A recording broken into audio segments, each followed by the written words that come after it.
where he was. So far from like 12, 13, and parts of 14, things like that, they were just continuing the conquest. So, as they go out, they conquer more land that God told them to do. This is after they got bamboozled by the hold on by the folks in Gibeon, I believe is what it was. So, yes, ma'am. We will be in chapter. We'll be in chapter 15. So, Joshua chapter 15. Yes, ma'am. Joshua. I was gonna say Deuteronomy. We've already way past that point. But anyway, so they were finishing conquering the lands and so on and so forth. And now we get to where Caleb inherits Hebron. And so now we got past where Caleb inherits Hebron. Now we're in chapter 15, and we'll be continuing there. This talks about the land of Judah. It says, so this was, verse 1, it says, so this was a lot of the tribes of the children of Judah according to their families. So now they're talking about the tribe of Judah. The border of Edom, at the wilderness of Zin, southward was the extreme southern boundary, and their southern border began at the shore of the salt sea from the bay that faces southward. Then it went out from the southern side of the ascent of Akrib, pressed along to Zin, ascended to the south side of Kadesh, Barnea, passed along Hezron, went up to Adar, and went around Karka. From there it passed toward Asmon, and went to the brook of Egypt, and the border ended at the sea. This shall be your southern border. So the eastern border was the Salt Sea as far as the mouth of Jordan, and the border of the northern quarter began at the Bay of the Sea at the mouth of the Jordan. The border went up to Beth Hagla, and passed north of Beth Arba, and the border went up the stone of Boan, the south of Reuben, or the son of Reuben. Then the border went up toward Deber, from the valley of Ancor, and turned northward toward Gilgal, which is before the ascent of Adumim, which is the south side of the valley, and the border continued toward the waters and Shemesh, and ended in Rogel, and the border went up by the valley of son of Hinnom to the southern slope of Jebusite city, which is Jerusalem. So the border went up to the top of the mountain that lies before the valley of Hinnom westward, which is at the valley of Rephaim northward, and the border went around from the top of the hill to the fountain of the water of Nephthah, and extended to the cities of Mount Ephron, and the border went around to Baalah, which is Kirjath Jearim. Then the border turns westward to Balaam, the Mount Seir, passed along to the Mount of Jearim to the north, which is Cheslon, and went down to the Beth Sheshem, Sheshmish, and passed on the Timnah. And the border went on to the side of Ekron northward, and the border went around Shekron, passed along the mountain of Bala, extended to Jabneel, and the border ended at the sea, and the west border was the coastline of the Great Sea. This is the boundary of the children of Judah, all around according to their families. So, so that talks about the boundaries of Judah. And remember, Judah is one of the larger tribes in Israel, so they actually get a good chunk of it. And there's some of those little maps. And like I said, I need to get y'all maps so I could put it up on something. Maybe we could all see it. Just they get a good chunk of it, and it's on the southern end of Israel. Usually, where you see, if you see any maps in your Bibles or anything like that, usually the tribe's on the southern end, and they get a big chunk of it because they are a big tribe.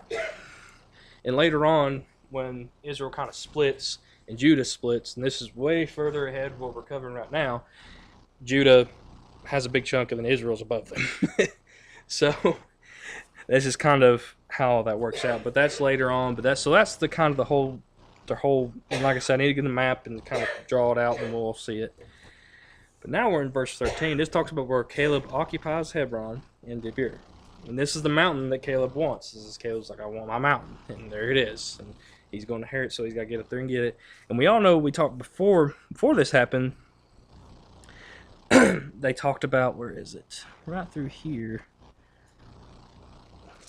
They had an issue. They kind of had some issues trying to get it. But they do inherit, but they do get it, so we'll get into that. It says, now to Caleb, the son of Jephunneh, he gave a share among the children of Judah, according to the commandment of the Lord to Joshua, namely, Kirjath Arba, which is Hebron. Arba was the father of Anak. Caleb drove out 3 sons of Anak from there: Sheshai, Iman, and Talmai, the children of Anak. So apparently this guy named Anak has 3 children. Apparently they ruled Hebron, so he drives them out. Then he went up to the inhabitants of Debir, formerly named Debir was Kirjath Sepher, and Caleb said, "He who attacks Kirjath Sepher and takes it, to him I will give Ashnat my daughter as wife." So Othniel, the son of Kenza, the brother of Caleb, took it and gave him Ashnat, the daughter of his wife. Now it was so, when she came to him, that she persuaded him to ask her father for a field. So she just dismounted from her donkey, and Caleb said to her, "What do you wish?" She answered, "Give me a blessing, since you have given me the land of the south. Give me also springs of water." So he gave her the upper springs, the lower springs. So this is what I was talking about. Was apparently they had some issues trying to conquer Kirjath Sepher, and apparently he offered them to give him his daughter, Ascar, and actually, so Othniel, apparently the son of Keza, and so he conquers it, and then he gets Caleb's daughter as his wife. But now she also asks for a blessing, and this, that, and the other as well. So now we're going to talk about the cities of Judah. This was the inheritance of the tribe of Judah according to their families. The cities at the limits of the tribe of the children of Judah toward the border of Edom, the south, were Kabazel, Edar, Jagar, Kenah, Domian, Demian, Adah, Kadesh, Hanzor, Ethian, Ziph, Telem, Beloth, Hazor, Hadata, Kiroth, Hezron, which is Hazor, Ammon, Shem, Madala, Hazar, Gadah, Heshmon, Beth Pelet, Hazar, Shul, Beersheba, Bizjoth, Bala, Eliam, Iljim, Ezim, Eltalad, Chezel, Horma, and Ziklag, Madma, Sanza, Lebnath, Shilim, Ani, Rimmon. All the cities were 29 in their villages. And then it talks, so this is about, I guess, the southern border. Now let's talk about in the lowlands. It says Esthel, Zora, Ashna, Zona, Ganim, Tupua, Enim, Jarmuth, Adullam, Soch, Azka, Sherem, Adathmem, Gadram, and Gebratheam. 14 cities and their villages. And then Zena, Hadash, Migdal, Gad, Dilin, Mizpah, Joketh, Lachish, Bozgoth, Eglon, Kavan, Lamas, Kithlish, Gederoth, Beth Dagon, Nama, Makadek. 16 cities with their villages. And then Limna, Ether, Ashan, Jephthah, Ashnan, Nezib, Kela, Agzib, and Marisha. 9 cities with their villages, and there's Ekron with its towns and villages, from Ekron to the sea, all that lay near Ashdod with their villages. Ashdod with its towns and villages, Gaza with its towns and villages as far as the brook of Egypt, and the great sea with its coastline. Now this talks about the mountain country. And in the mountain country, Shamir, Jatir, Soko, Dana, Kirjath Sana, which is Debir, Anab, Esthma, Anmim, Goshen, Holon, Gilo. 11 cities with the villages is Arab,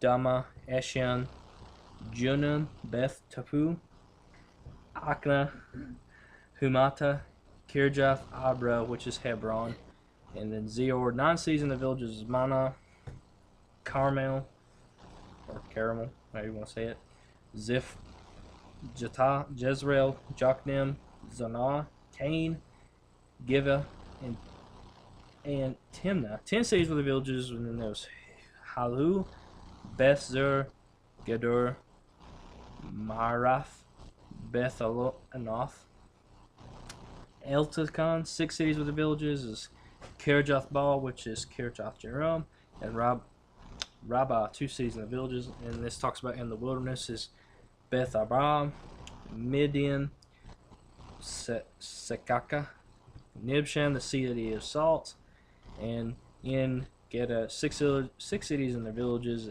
As for the Jebusites and the inhabitants of Jerusalem, children of Judah could not drive them out, but the Jebusites dwell with children of Judah at Jerusalem to this day. So when it got to, I guess, Jerusalem, they talked about the Jebusites.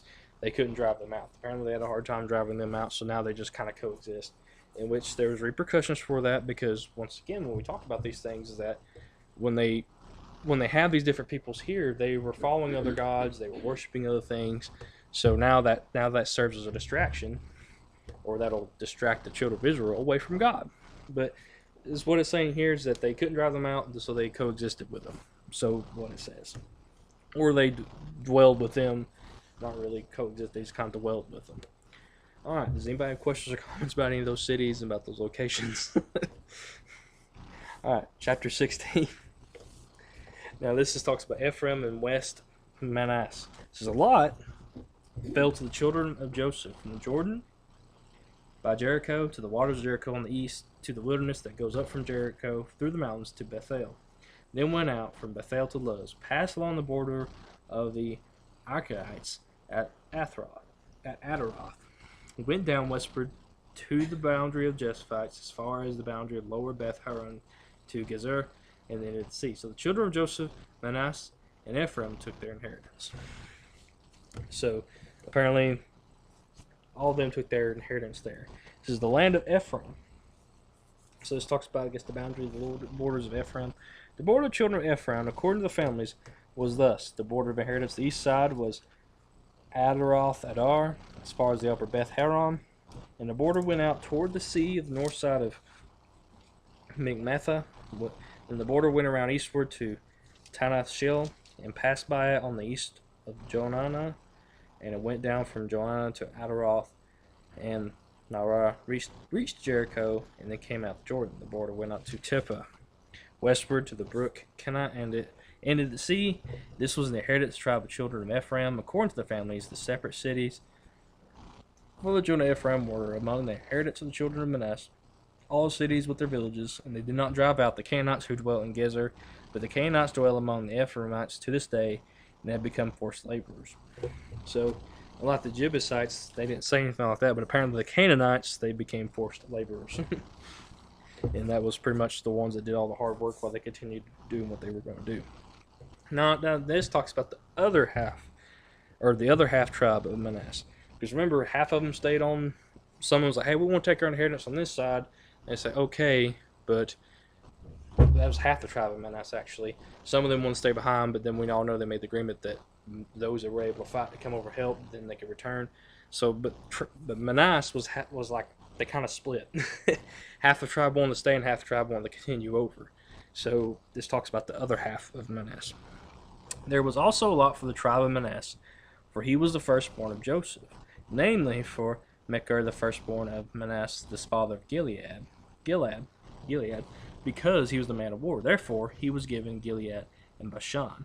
And there was a lot for the rest of the children of Manasseh, according to their families, for the children of Abizir, the children of Helek, and the children of Azrael, the children of Shechem, the children of Hefer, and the children of Shemida. These were the male children of Manasseh, the son of Joseph, according to their families. But Zelophehad, the son of Hefer, and the son of Gilead, the son of Mechir, the son of Manasseh, had no sons but only daughters, and these are the names of his daughters: Malah, Noah, Hagla, Malika, and Tirzah. And they came near before Eleazar the priest, before Joshua the son of Nun, and before the ruler, saying, the Lord commanded Moses to give us an inheritance among our brothers. Therefore, according to the commandment of the Lord, he gave them an inheritance among their fathers' brothers. 10 shares fell to Manasseh beside the land of Gilead and Bashan, which were on the other side of the Jordan, because the daughters of Manasseh received an inheritance among his sons. The rest of Manasseh's sons had the land of Gilead.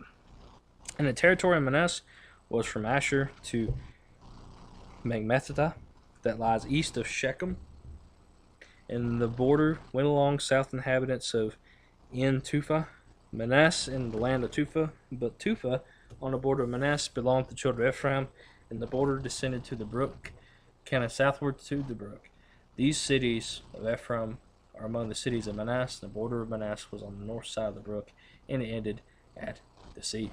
Southward, it was Ephraim's northward, and it was Manasseh's, and the sea was its border. Manasseh's territory was adjoining Asher on the north, and Eskar on the east. And Eskar and in Asher, Manasseh and Bethshem and its towns, Iblim and its towns, and the inhabitants of Dor and its towns, the inhabitants of Endor and its towns, the inhabitants of Tanakh and its towns, the inhabitants of Megiddo and its towns, 3 hilly regions.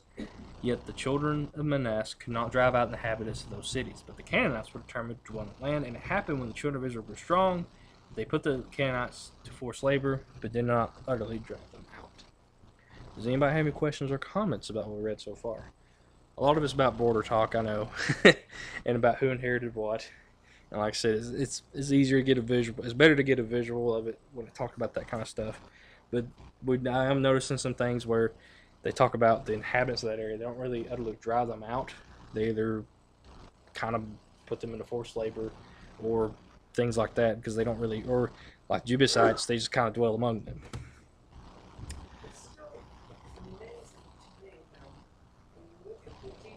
Mm-hmm.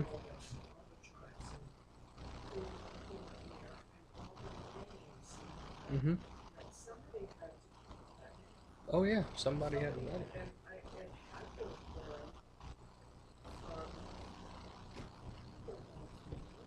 Oh, it had to. Because I agree, it had to. Mm-hmm. So under his direction, I'm saying Mm-hmm. that had to Oh be yeah. orchestrated by the Lord. Oh yeah. Oh yeah, definitely. And the thing is, like, if they took this and put it out there today in black wire, this is what Israel today looks like, and this is what it'd be a lot different too. And it's like you said, this is very detailed. You couldn't make this up. When they say this was our land, or so we have it right here. We can't make any of this stuff up. And I know some of these cities are not there anymore, but they're finding, well, these cities that are gone, they're finding remains of them. It's like, well, there was something here one time. It's just under 3 foot of sand. Now we're digging it up. We're finding stuff here. So they're thinking, oh, this could be this city, and sure enough, it probably was that city. So they have everything. It's like you said, it's very detailed where everything was. If it wasn't a city, it mentioned it ended at a brook somewhere, and who knows, the brook may be dried up, but it's probably still there if you look at it from an aerial view. But different things like that, and they kind of split out down the half cities, or they kind of went up into a city, things like that. Does anybody else have any questions or comments? There's a lot there. All right, talks about more land for Ephraim and Manasseh. Then the children of Joseph spoke to Joshua, saying, "Why have you given us only one lot and one share to inherit, since we are a great people, inasmuch as the Lord has blessed us until now?" So Joshua answered them and says, "If you are a great people, then go up to the forest country, clear a place for yourself there, in the land of the Perizzites, and the giants, since the mountains of Ephraim are too confined for you." So they came up to Joshua saying, "Well, hey, we're great people too. Where's our stuff?" And of course, he's like, "Well, there's a spot over here for you. You have to go get it." And they said this is where the Perizzites and apparently the giants are there as well. And there's some interesting history about the giants, but we'll get into that later. So we get into verse 16. It says, "But the children of Joseph said, the mountain country is not enough for us, and all the Canaanites who dwell in the land of the valley have chariots of iron. Both of those are of Bethshan and its towns, and those who are of the valley of Jezreel." And Joshua spoke to the house of Joseph, to Ephraim and Manasseh, saying, "You are a great people and have great power. You shall not have only one lot, but the mountain country shall be yours. Although it is wooded, you shall cut it down, and its farthest extent shall be yours. And for you shall drive out the Canaanites, though they have iron chariots and are strong." So they're talking about, like, hey, well, we can have this, but the Canaanites have these iron chariots. They apparently got horses and they have wagon. They're being pulled. Apparently Israel does not have those, and so they're like, well, they have chariots. They're going to run us down. And of course, Joshua reaffirms them and says, hey, it's going to be okay. You guys got this. You guys are great. You're strong. We're smart. We have God. Because God, we are with God. And because God showed us time and time again. He was working through them, and he showed them what he can do. So, once again, he's like, it's going to be okay. Everything's going to be fine. You're going to overcome them. And then chapter 18. It says, now the whole congregation of children of Israel assembled together at Shiloh and set up the tabernacle meeting there. And the land was subdued before them, but there remained among the children of Israel 7 tribes which had not yet received their inheritance. So 7 tribes still has yet to receive. And Joshua said to the children of Israel, how long will you neglect to go and possess the land which the Lord God of your fathers has given you? Pick out from among you 3 men of each tribe, and I will send them, and they shall rise and go through the land, survey it according to their inheritance, and come back to me. So once again, there's these 7. Apparently they didn't go out and conquered or possess the land they were supposed to possess yet. And he's like, all right, then, well, for each of you, pick out 3 guys. We're going to send them out. They're going to look it over, see what's going on, see how things are looking, and then they're going to come back and give us a report. So, this is verse 5. It says, they shall divide into 7 parts. Judah shall remain in their territory in the south, and the house of Joseph shall remain in territory in the north. You shall therefore survey the land in 7 parts and bring the survey here to me, that I may cast lots for you here before the Lord our God. But the Levites have no part among you, for the priesthood of the Lord is their inheritance. And Gad, Reuben, and half-tribe Manasseh have received their inheritance beyond the Jordan on the east, which Moses, servant of the Lord, gave them. Then the men arose to go away, and Joshua charged those who went to survey the land, says, go walk through the land, survey it, and come back to me, and I may cast lots for you here before the Lord at Shiloh. So the men went out, passed through the land, and wrote the survey in a book in 7 parts by cities. They came to Joshua at the camp of Shiloh, and Joshua cast lots for them in Shiloh for the Lord. And there Joshua divided land to the children of Israel according to their divisions. So what he ended up doing was they surveyed the land. I guess in a way they were becoming land surveyors. They kind of set up and says, hey, these are the cities in this area, this side, the other, and they kind of divided it up among the tribes there. So they were surveying the land as land surveyors, and they kind of set up the boundaries. And there Joshua, with kind of the Lord guiding him, divided it amongst each tribes to how they should try this. So there, this is, I guess, one of the first few times you see land survey before they go in there. Does anybody have any questions or comments about any of this so far? Okay, we'll continue on in verse 11.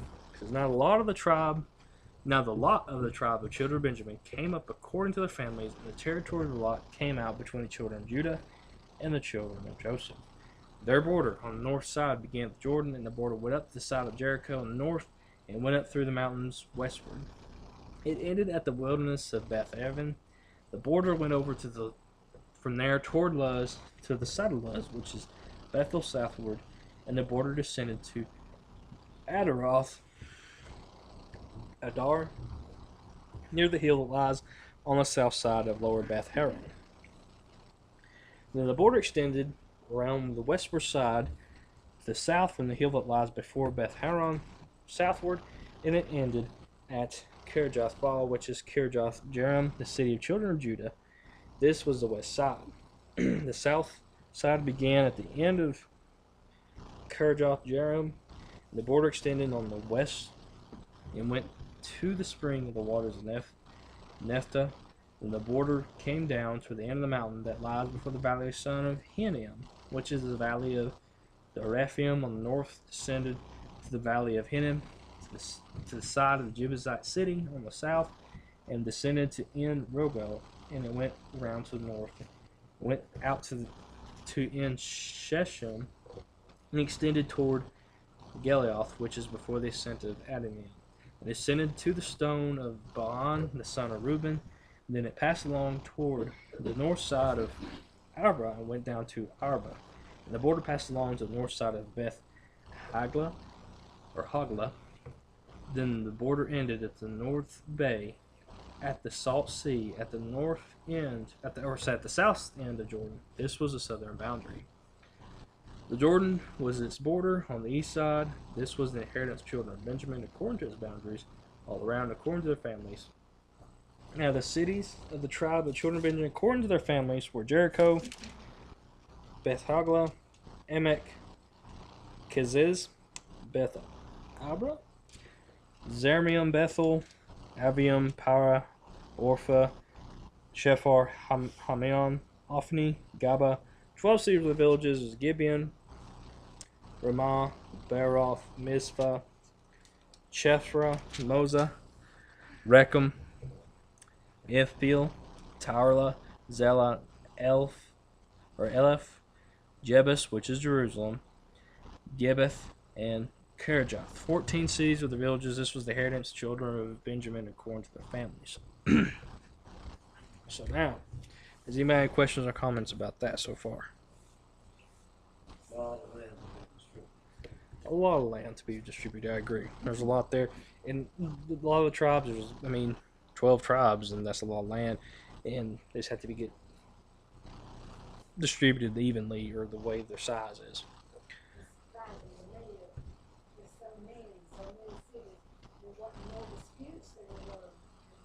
Mm-hmm. Mm-hmm.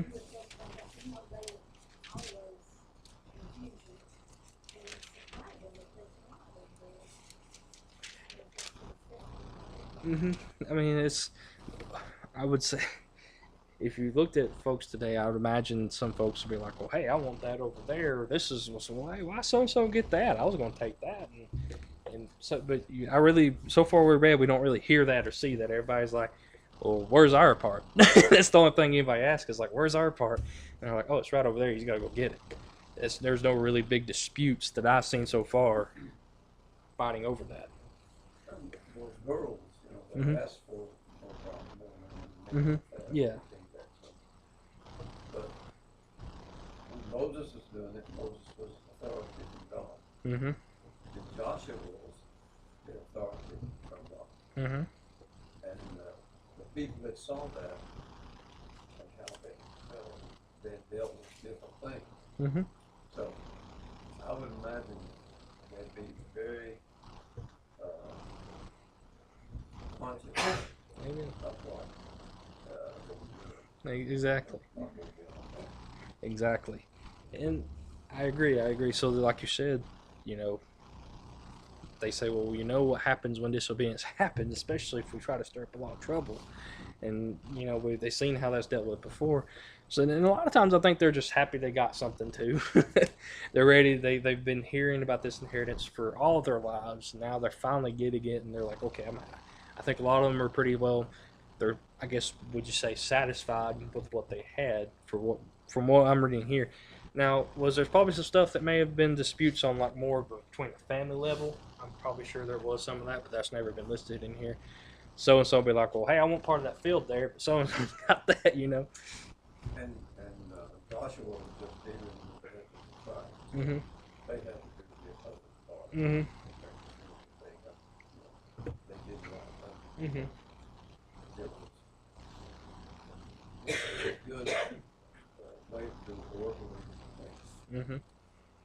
God set that up. I mean, he had what we call a chain of command. God had that set up for them to break up evenly divided. So maybe on Joshua's end, he may not have seen any disputes, at least among the tribes themselves.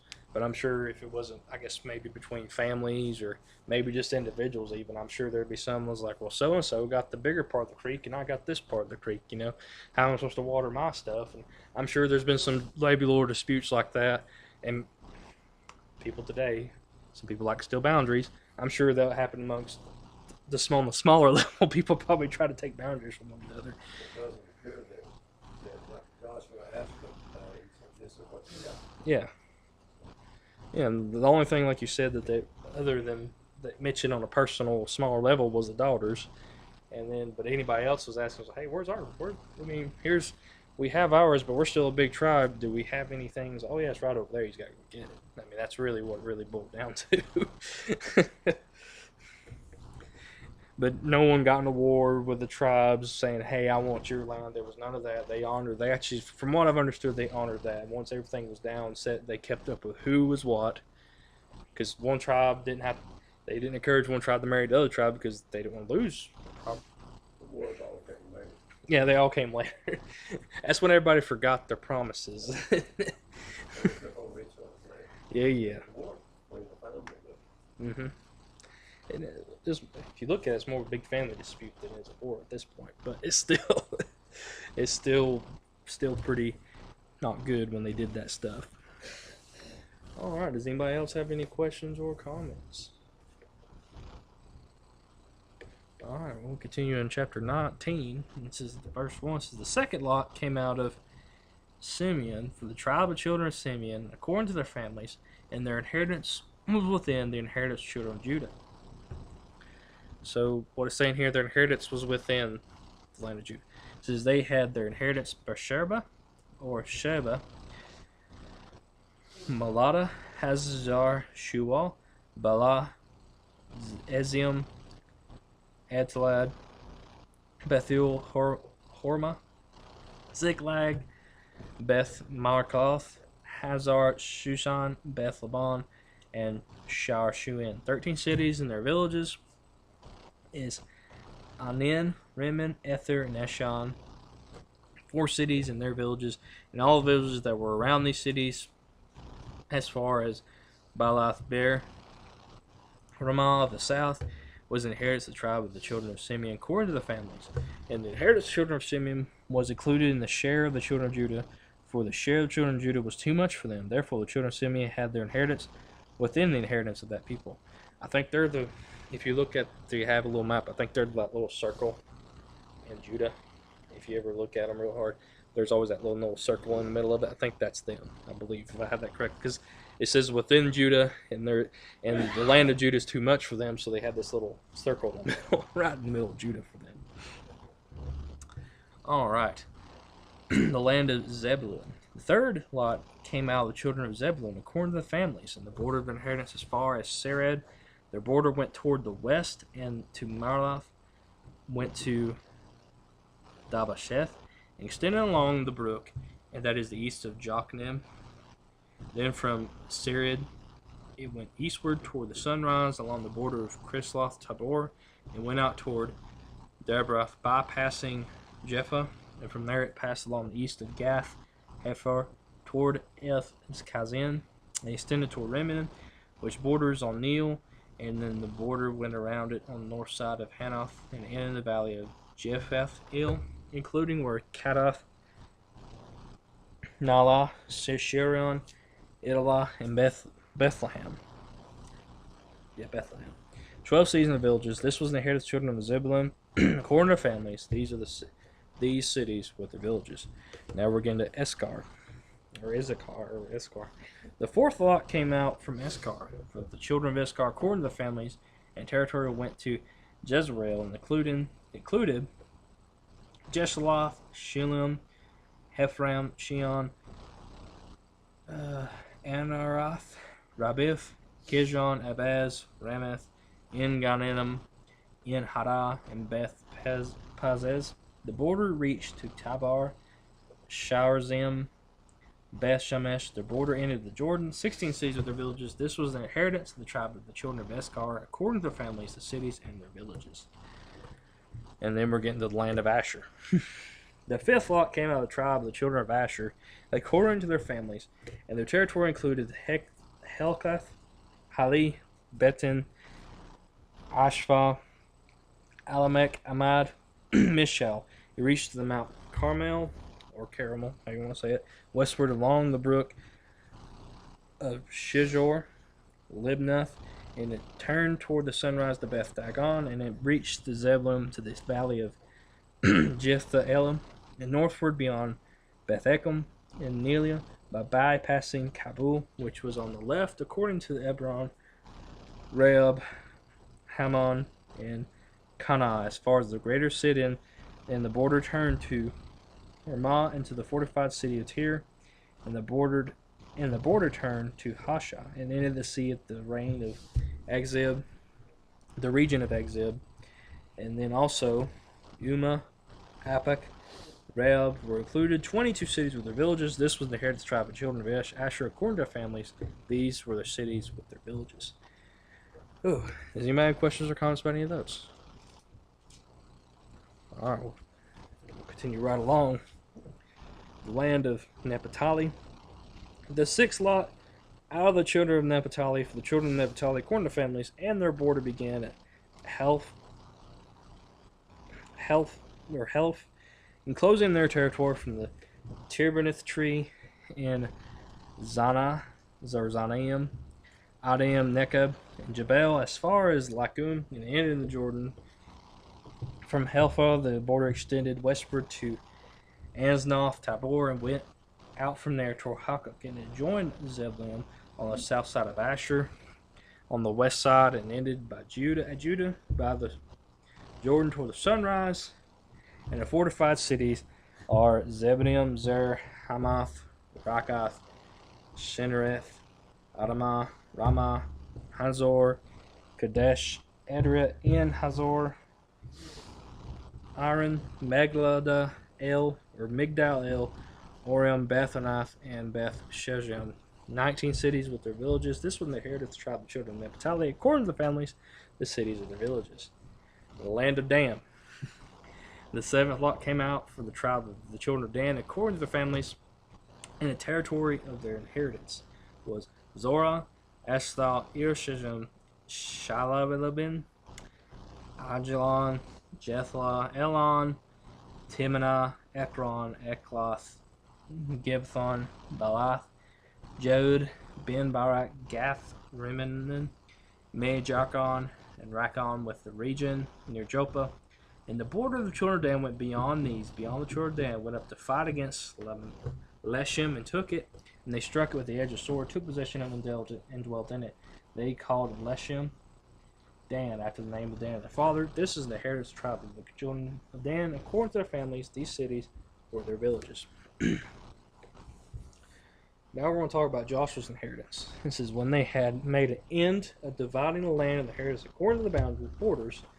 The children of Israel gave an inheritance among them to Joshua the son of Nun. So now, after all this is done, because Joshua told them, "Hey guys, go right ahead. We need to take witness." So they finally took what they got, what they was going to get, and now they're coming together and it's like, okay, now we got to give Joshua his inheritance, what God promised Joshua.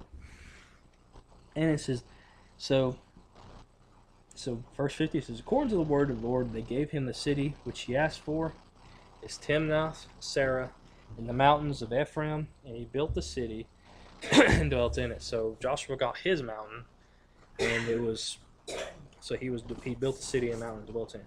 And these were the inheritance which Elazar the priest, Joshua the son of Nun, and the heads of the fathers of the tribe of children was divided as inheritance by lot in Shiloh before the Lord at the door of the tabernacle meeting. So they made an end of dividing the country. So now they finally got it. Joshua's got his division, his inheritance, and now they all kind of rest. But now we're getting to chapter 20. Does anybody have any questions or comments about that? In chapter 20, let's talk about the cities of refuge. And the Lord spoke to Joshua, saying, speak to the children of Israel, saying, appoint for yourselves cities of refuge, of which I spoke to you through Moses, that the slayer who kills a person accidentally or unintentionally may flee there. Remember, we talked about that back in Numbers, Deuteronomy, all that. Whenever someone accidentally, let's say, some freak accident where his axe head flew off and it hit the guy behind him, I mean, stuff like that, they have a place they can flee there. So he says, pick out these cities. And it says, and they shall be your refuge from the avenger of blood. And when he flees to one of those cities and stands the interest of the gate of the city and declares his case in the hearing of the elder cities, they shall take him into the city as one of them and give him a place, that he may dwell among them. Then if the avenger of blood pursues him, they should not deliver the slayer into his hand, because he struck his neighbor unintentionally, but did not hate him beforehand. And he shall dwell in that city until he stands before the congregation judgment, and until death of the one who is the high priest in those days. That the slayer may return and come to his own city and his own house, to the city from which he fled. So they appointed Kadesh in Galilee, and the mountains of Naphtali, Shechem in the mountains of Ephraim, and Kirjath Abra, which is in Hebron, in the mountains of Judah. And on the other side of the Jordan, by Jericho eastward, they assigned Bezer in the wilderness on the plain from the tribe of Reuben, Ramoth and Gilead from the tribe of Gad, and Golan in the Bashan from the tribe of Manasseh. These were the cities appointed for all the children of Israel and for the stranger who dwelt among them, that whoever killed the person accidentally might flee there and not die by the hand of the avenger of blood until he stood before the public congregation. So that was the cities they laid aside for them. Was if you accidentally, if it's purely unintentional, you didn't hate the person, you didn't lie and wait to kill them, things like that. You fled there, and there you hung out until you heard a congregation heard you, or if the priest died, then you could return to your town or home, wherever it was. But there was kind of a place you lay over until they heard your case and determined whether you should be delivered to the avenger or you were innocent, you did not intentionally do this was not under your control. So those are cities you kind of hung out in. Does anybody have any questions or comments about any of this?